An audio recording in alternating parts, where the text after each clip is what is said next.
Miércoles de Política Joven. Le agradezco a Sofía Niño de Rivera, coordinadora juvenil de medios en la precampaña de Xóchitl Gálvez, Gracia Alzaga, coordinadora de mujeres jóvenes en la precampaña de Claudia Sheinbaum, Enrique Mireles, analista político, y Gerardo Vera, creador de contenido de análisis político, que estén con nosotros el día de hoy. Bienvenidos todos. Muchas gracias, Pedro. Un gusto estar aquí. Hay muchos temas de los cuales platicar. Comencemos por ya la precandidatura de Movimiento Ciudadano. Finalmente tienen ya nombre, apellido. Ese espacio que estaba vacío luego de que Samuel García se bajara de la contienda es Jorge Álvarez Maínez. Gerardo, por favor, comencemos contigo. ¿Qué pasa con MC, con Jorge Álvarez Maínez? Pues mira, la verdad es, sinceramente, algo que se veía venir, ¿no? Movimiento Ciudadano tenía poco de dónde escoger después de que se diera de baja Samuel García. Dante Delgado, por más que fuera un perfil con mucho gramaje institucional, es un perfil que también es, sin lugar a dudas, controversial. No olvidemos que estuvo en la cárcel, que es aprendiz de Gutiérrez Barrios. Tenía ciertas cosas que, además, narrativamente lo limitaba a su discurso de la nueva política, por lo que tuvo que ser Maínez. ¿Y quién es Maínez? Pues nos ponen a un sujeto que casi parece impuesto, ¿no?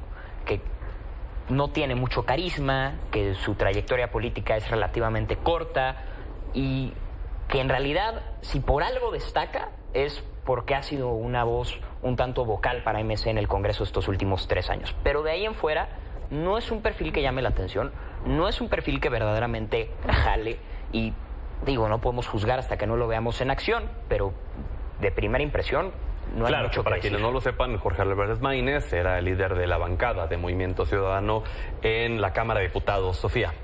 Bueno, yo creo que el tablero político de Movimiento Ciudadano se vino abajo una vez que Samuel se retirara de la contienda presidencial.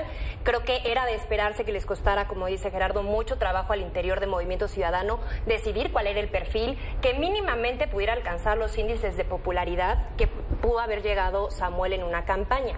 A mí lo que me sorprende es que sea Maínez, o sea, ¿de verdad Álvarez Maínez? O sea, ese es el peso pesado que tiene Movimiento Ciudadano. Creo que pasaron del fosfo a el gris más gris, porque no, de verdad, porque no es posible que destapa Samuel a Álvarez Maínez como el precandidato y las primeras reacciones del destape son ¿y ese quién es? O que incluso liderazgos tan fuertes en Movimiento Ciudadano como Enrique Alfaro no respalde la candidatura de Álvarez Maínez. Entonces, esto lo único que te indica es que la decisión fue una decisión totalmente equivocada por parte de Movimiento Ciudadano. Si no hubiera sido Álvarez Maínez, ¿ves a alguien más? Pues yo hubiera esperado que también Dante hubiera estado ahí en la competencia. Realmente a nosotros, desde el frente, nos conviene que haya sido un perfil, como digo, gris, como Álvarez Maínez, porque no representa realmente una amenaza. Ahora, como mexicana, como ciudadana, me hubiera gustado ver que pusieran a un cuadro mucho más competitivo, que por supuesto ya estaba desdibujado, pero algo así como Indira Kempis o incluso ya de perdida Patricia Mercado. Creo que al final, al tener una contienda presidencial entre mujeres, pues esto hubiera elevado mucho más el nivel del debate, ¿no? Okay. Pero sabemos que Movimiento Ciudadano pues es uno de los partidos que el INE ya le ha puesto ultimátums para cumplir con todo el tema de la paridad de género. ¿Sí? Entonces, pues por algo pusieron a Maínez como un dedazo para que no digan que están totalmente deslindados de la vieja política. Esta nueva política pues realmente no tiene nada de nuevo y como Enrique Alfaro lo dijo, no se vale disfrazar lo nuevo cuando realmente es pura cuestión absurda. Gracias. Enrique Alfaro dijo, no se puede disfrazar lo nuevo de lo absurdo. Exacto. Y creo que es importante, no coincido para nada con Alfaro, pero en esto sí puedo decir, porque finalmente él se hace a un lado sobre ellos, pero Alfaro se ha destacado por ser de los primeros, sin decir alguna mala palabra, en tratar como tontos a los ciudadanos y ciudadanas de Jalisco e irse de vacaciones cada que puede, ¿no? Entonces eso por una parte digo porque se intenta hacer a un lado del Movimiento Ciudadano, pero finalmente representa lo mismo. Yo creo que coincido aquí con Sofía porque vamos a vivir unas elecciones históricas en donde las mujeres son las principales protagonistas de esto. Y me parece absurdo que Movimiento Ciudadano, teniendo cuadros como Indira Kempis, como Patricia Mercado, o inclusive construir cuadros hacia la presidencia de la República, hayan decidido a lo gris de lo más gris. Yo creo que Dante Delgado hubiera sido no lo gris, sino hubiera sido lo negro. ¿Por qué? Porque finalmente hablar de lo nuevo cuando ni siquiera representan a la generación de las juventudes. ¿Cuántos años tiene Álvarez Maínez? 38. 38. ya no es joven. Entonces todavía Samuel García puede representar eso, Mariana, pero en este momento ya no podemos decir que Movimiento Ciudadano representa alguna amenaza o inclusive que van a hacer algo relevante en la campaña. Quique. Bueno, es ponerse los tenis fosfo, pero con calzador. Evidentemente estamos viendo un Samuelazo. Estamos viendo un decretazo por parte de Samuel por segunda vez. Es la segunda vez que intenta no soltar el poder. Primero, quería irse de la gubernatura dejando al que él quisiera. Y ahora se va de la candidatura dejando al que él quiere. Nada más que a su coordinador de campaña. Creo que en Movimiento Ciudadano se deberían de prender las alarmas porque es un claro secuestro del partido a lo que Samuel diga. Y ahora sí que arránquense, compadres, porque él está poniendo, quitando y diciendo de qué talla es el tenis que cada quien se va a poner y les está dejando el partido cuarteado, desdibujado y ojo, porque seguramente van a venir votos cruzados en cuanto a la candidatura presidencial se refiere. Gerardo, ¿y cómo viste el video, esta escena en donde Dante Delgado le dice a Lemus, vente tú mejor para acá? Sí, que lo mueve. Bueno, es que son ese tipo de escenarios y es el tipo de cosas que estamos viendo a lo largo de este periodo. Y, por ejemplo, también vemos del otro lado de la oposición críticas muy duras hacia Álvarez Maínez por haber sido expriista. Hubo una crítica también por parte de Marco Cortés, presidente del PAN, por ejemplo. Entonces, es decir, dentro de lo poco que se ha destacado de Álvarez Maínez el día de hoy es que ha militado en 4 partidos políticos. O sea, no se destaca que haya presentado alguna iniciativa, no se destaca que haya sido el diputado que más iniciativas presentó, que hizo tal. No, es que militó en 4 partidos, ¿no? Es su poca trayectoria, es lo gris que es. Entonces, eso empieza a poner en un apuro muy grande el plan de Movimiento Ciudadano de crecer rumbo al 2030. O sea, a mí me hacen incluso cuestionarme ya no si van a ganar la elección presidencial, ya no si van a pasar a ser la segunda fuerza, si van a perder el registro como partido político. Sofía, y digo, sé que podemos hablar mucho de este tema, pero hay otros temas de los cuales platicar antes de que se nos vaya a terminar el tiempo. ¿Qué pasa con la alianza en Coahuila, caray? ¿Qué pasa con con esto que hizo Marco Cortés ayer de dar a conocer esta lista en donde se reparten notarías, donde ratificación de un magistrado, hasta direcciones de escuelas, caray? Bueno, mira, en primer lugar me gustaría comentar que al final, este acuerdo surge de una coalición. Los gobiernos de coalición, precisamente la lógica que hay atrás de algún gobierno de coalición es el hecho de cogobernar, de gobernar conjuntamente, y es natural que se lleven a cabo estas negociaciones políticas y no nos debería de asustar que se lleven a cabo las negociaciones políticas.